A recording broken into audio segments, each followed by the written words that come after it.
ಮೂಚಾ cooking channel. ಇವತ್ತು ನಾವು mushroom ಬಳಸಿ ಮಶ್ರೂಮ್ ಕರಿ ಮಾಡೋದು ಹೇಗೆ ಈಸಿ ಮೆಥಡಲ್ಲಿ ಅಂತ ನೋಡೋಣ ಬನ್ನಿ. ಮೊದಲು ಒಂದು ಮಿಕ್ಸಿಗೆ 1-2 ಸ್ಪೂನ್ ಆಗುವಷ್ಟು ಇದು ಮೊಸರು ಹಾಕ್ಕೊಂಡಿದ್ದೀವಿ. ಮೊಸರಿಲ್ಲ ಅಂದರೆ ನೀವು ಈ ತೆಂಗಿನಕಾಯಿನೂ ಬಳಸ್ಬೋದು. ಮೊಸರಿತ್ತು, ಮೊಸರಲ್ಲಿ ಮಾಡಿದ್ರೆ ತುಂಬ ಚೆನ್ನಾಗಿರುತ್ತೆ, ರುಚಿ ಇರುತ್ತೆ ಅಷ್ಟೇ. ನಂತರ ಚಿಲ್ಲಿ ಪೌಡರ್ ನಿಮ್ಮ ಖಾರಕ್ಕೆ ಅನುಗುಣವಾಗಿ ಹಾಕಿಕೊಳ್ಳಿ. ಗರಂ ಮಸಾಲ 1 ಟೀ ಸ್ಪೂನ್, ಧನಿಯಾ ಪುಡಿ 1-2 ಸ್ಪೂನ್ ಜಾಸ್ತಿ ಹಾಕಬೇಕು. ನಂತರ ಒಂದು ಟೀ ಸ್ಪೂನಷ್ಟು ಅರಿಶಿಣದ ಪುಡಿ ಹಾಕ್ಕೊಂಡು ರುಬ್ಬಿಕೊಳ್ಳಿ. ನಂತರ ಪ್ಯಾನಿಗೆ 1-2 ಸ್ಪೂನಷ್ಟು ಎಣ್ಣೆ, 1-2 ಟೀ ಸ್ಪೂನಷ್ಟು ತುಪ್ಪ ಹಾಕಿಕೊಳ್ಳಿ. ತುಪ್ಪ ರುಚಿಗೆ, ಬೇಕಂದರೆ ತುಪ್ಪದಲ್ಲೇ ಮಾಡಬಹುದು. ಎಣ್ಣೆ ತುಪ್ಪ 2 ಇದ್ದರೆ ಚೆನ್ನಾಗಿರುತ್ತೆ ಅಂತ ಅಷ್ಟೇ. ನಂತರ ಸಣ್ಣಕ್ಕೆ ಹೆಚ್ಚಿರುವ ಈರುಳ್ಳಿಯನ್ನು ಹಾಕಿಕೊಳ್ಳಿ. ಈರುಳ್ಳಿ ಚೆನ್ನಾಗಿ ಲೈಟ್ ಗೋಲ್ಡಿಶ್ ಬ್ರೌನ್ ಟರ್ನ್ ಆಗಬೇಕು, ಅಲ್ಲಿವರೆಗೂ ನೀವು ಫ್ರೈ ಮಾಡಬೇಕು. ಆವಾಗಲೇ ಯಾವುದೇ ನೀವು ಡಿಶ್ ಮಾಡಿದ್ರೂ ಈರುಳ್ಳಿ ಚೆನ್ನಾಗಿ ಫ್ರೈ ಆದ್ರೇ ರುಚಿ ಚೆನ್ನಾಗಿರುತ್ತೆ.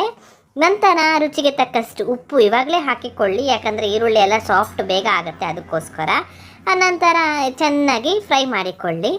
ಇದನ್ನು ನೀವು ಚಪಾತಿಗೆ, ದೋಸೆಗೆ, ರೊಟ್ಟಿಗೆ ಚೆನ್ನಾಗಿರುತ್ತೆ ಇದು. ನಂತರ 1 ಟೀ ಸ್ಪೂನಷ್ಟು ಶುಂಠಿ ಬೆಳ್ಳುಳ್ಳಿ ಪೇಸ್ಟ್ ಹಾಕ್ಕೊಂಡು ಚೆನ್ನಾಗಿ ಫ್ರೈ ಮಾಡಿಕೊಳ್ಳಿ. ಶುಂಠಿ ಬೆಳ್ಳುಳ್ಳಿ ಪೇಸ್ಟ್ ನೋಡಿ, ಇದು ಆನಿಯನ್ಸ್ ಎಲ್ಲ ಸ್ವಲ್ಪ ಲೈಟಿಶ್ ಕಲರ್ ಟರ್ನ್ ಆಗಿದೆ, ಆವಾಗ ಹಾಕ್ಕೊಂಡಿದ್ದೀವಿ. ಹಾಕ್ಕೊಂಡು ಇದನ್ನ ಚೆನ್ನಾಗಿ ಫ್ರೈ ಮಾಡಿಕೊಳ್ಳಿ. ಚೆನ್ನಾಗಿ ಫ್ರೈ ಆಗಬೇಕಿದು, ಆವಾಗಲೇ ರುಚಿ ಬರೋದು. ನಂತರ ನಾವು ರುಬ್ಬಿಟ್ಕೊಂಡಿರ್ತೀವಲ್ವ, ಆ ಮೊಸರು ಮತ್ತು ಮಸಾಲೆ ಪೌಡರ್ಸ್ನೆಲ್ಲ ಹಾಕಿಬಿಟ್ಟು ಅದನ್ನು ಹಾಕ್ಕೊಂಬಿಟ್ಟು ನಂತರ ಒಂದೇ ಒಂದು ಟೊಮೆಟೊನ ಯೂಸ್ ಮಾಡಿದ್ದೀವಿ ನಾವು. ಆ ಟೊಮೆಟೊನ ಹಾಕಿಬಿಟ್ಟು ರುಬ್ಬಿಟ್ಟು ಟೊಮೆಟೊ ಪ್ಯೂರಿ ಮಾಡಿಕೊಂಡು ಇದಕ್ಕೆ ಹಾಕ್ಕೊಂಡು ಈಗ ಚೆನ್ನಾಗಿ ಎಣ್ಣೆ ಬಿಡೋವರೆಗೂ ಚೆನ್ನಾಗಿ ಫ್ರೈ ಆಗಬೇಕಿದು, ಆವಾಗಲೇ ರುಚಿ ಬರೋದು. ಈಗಲೇ ನೀವು ಉಪ್ಪು ಖಾರ ಎಲ್ಲನೂ ಸರಿಗಿದೆಯಾ ಇಲ್ವಾ ಅಂತ ನೋಡ್ಕೊಳ್ಳಿ. ಏನಾದರೂ ಉಪ್ಪು ಖಾರ ಹೆಚ್ಚು ಕಮ್ಮಿ ಇತ್ತು ಅಂದರೆ ಇವಾಗಲೇ ನೀವು ಅಡ್ಜಸ್ಟ್ ಹಾಕ್ಕೊಬೋದು, ಅದಕ್ಕೋಸ್ಕರ. ನಂತರ ಆಮೇಲೆ ಹಾಕಿದ್ರೆ ಅಷ್ಟೊಂದು ರುಚಿ ಬರಲ್ಲ, ಅದಕ್ಕೋಸ್ಕರ. ಅಷ್ಟರಲ್ಲಿ ನೀವು ಮಶ್ರೂಮ್ನ 4 ಭಾಗ ಮಾಡ್ಕೊಳ್ಳಿ. ಇನ್ನು ತೀರಾ ಚಿಕ್ಕದು ಮಾಡ್ಕೊಬೇಡಿ, ತೀರಾ ದೊಡ್ಡದು ಮಾಡ್ಕೊಬೇಡಿ, 4 ಭಾಗ ಮಾಡಿಕೊಂಡ್ರೆ ಸಾಕು. ಕಟ್ ಮಾಡಿ ಇಟ್ಕೊಳ್ಳಿ. ಇದೆಲ್ಲ ಚೆನ್ನಾಗಿ ಸ್ವಲ್ಪ ಫ್ರೈ ಆಗಬೇಕು. ಟೊಮೆಟೊ ಪ್ಯೂರಿ ಮತ್ತು ಈರುಳ್ಳಿ ಎಲ್ಲ ಹಾಕಿರ್ತೀವಲ್ವ, ಮಸಾಲೆ ಪೌಡ್ರು, ಮೊಸರು ಎಲ್ಲ ಹಾಕಿರ್ತೀವಲ್ವ, ಸ್ವಲ್ಪ ಚೆನ್ನಾಗಿ ಫ್ರೈ ಆಗಬೇಕು. ಇದಂತೂ ತುಂಬ ರುಚಿಯಾಗಿರುತ್ತೆ.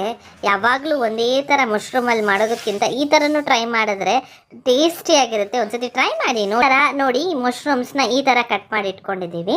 ಕಟ್ ಮಾಡಿಕೊಂಡು ವಾಶ್ ಮಾಡಿಬಿಟ್ಟು ಕಟ್ ಮಾಡಿಕೊಂಡು ಡೈರೆಕ್ಟಾಗಿ ಹಾಕ್ಕೊಳ್ಳಿ. ಸ್ವಲ್ಪ ನೀರು ಹಾಕ್ಕೊಳ್ಳಿ, ಯಾಕಂದರೆ ಮಶ್ರೂಮನ್ನು ಸ್ವಲ್ಪ ನೀರು ಬಿಡುತ್ತೆ, ಅದಕ್ಕೋಸ್ಕರ. ನಿಮಗೆ ಕರಿಗೆ ಎಷ್ಟು ಬೇಕೋ ಅರ್ಧ ನೀರು ಹಾಕ್ಕೊಳ್ಳಿ ಸಾಕು. ಮಶ್ರೂಮು ನೀರು ಬಿಡುತ್ತೆ, ಅದಕ್ಕೋಸ್ಕರ. ಇವಾಗ ಮಶ್ರೂಮ್ಸ್ ಎಲ್ಲನೂ ಇವಾಗಲೇ ಹಾಕಿಬಿಟ್ರೆ ಎಣ್ಣೆ ಎಲ್ಲ ಮೇಲೆ ತೇಲೋವರೆಗೂ ನಾವು ಫ್ರೈ ಮಾಡ್ಕೊತೀವಲ್ವ, ಆವಾಗ ಸರಿ ಹೋಗುತ್ತೆ. ಅದಕ್ಕೆ ಖಾರ ಸ್ವಲ್ಪ ಕಮ್ಮಿ ಇತ್ತು, ಅದಕ್ಕೆ ಚಿಲ್ಲಿ ಪೌಡ್ರ್ ಹಾಕ್ಕೊಂಡಿದ್ದೀವಿ. ನೀವು ನಿಮ್ಮ ಟೇಸ್ಟು ಏನಾದರೂ ಉಪ್ಪು ಖಾರ ಕಮ್ಮಿ ಇತ್ತು ಅಂದರೆ ಇವಾಗಲೇ ಹಾಕ್ಕೊಂಡ್ಬಿಡ್ಬೋದು. ಚೆನ್ನಾಗಿ ಮಿಕ್ಸ್ ಮಾಡ್ಕೊಳ್ಳಿ. ಎಣ್ಣೆ ಬಿಡೋವರೆಗೂ ಇದು ಫ್ರೈ ಆಗಬೇಕು, ಎಣ್ಣೆ ಬಿಡಬೇಕು, ಮೇಲೆ ಎಣ್ಣೆ ತೇಲಬೇಕು, ಅಲ್ಲಿವರೆಗೂ ಫ್ರೈ ಆಗಬೇಕು. ಇದಕ್ಕೆ ಒಂದು ಲಿಡ್ ಮುಚ್ಚಿಬಿಟ್ಟು 5 ನಿಮಿಷ ಬಿಟ್ಬಿಡಿ, ಎಣ್ಣೆ ಬಿಡುತ್ತೆ. ನೋಡಿ, ಈ ಥರ ಕೊತ್ತಂಬರಿ ಸೊಪ್ಪು ಹಾಕಿಬಿಟ್ಟು ಅದು ಎಣ್ಣೆ ಬಿಡೋವರೆಗೂ ಫ್ರೈ ಮಾಡ್ಕೊಳ್ಳಿ. ನೋಡಿ, ಇವಾಗ ಇಷ್ಟು ಎಣ್ಣೆ ಬಿಟ್ಟರೆ ಸಾಕು.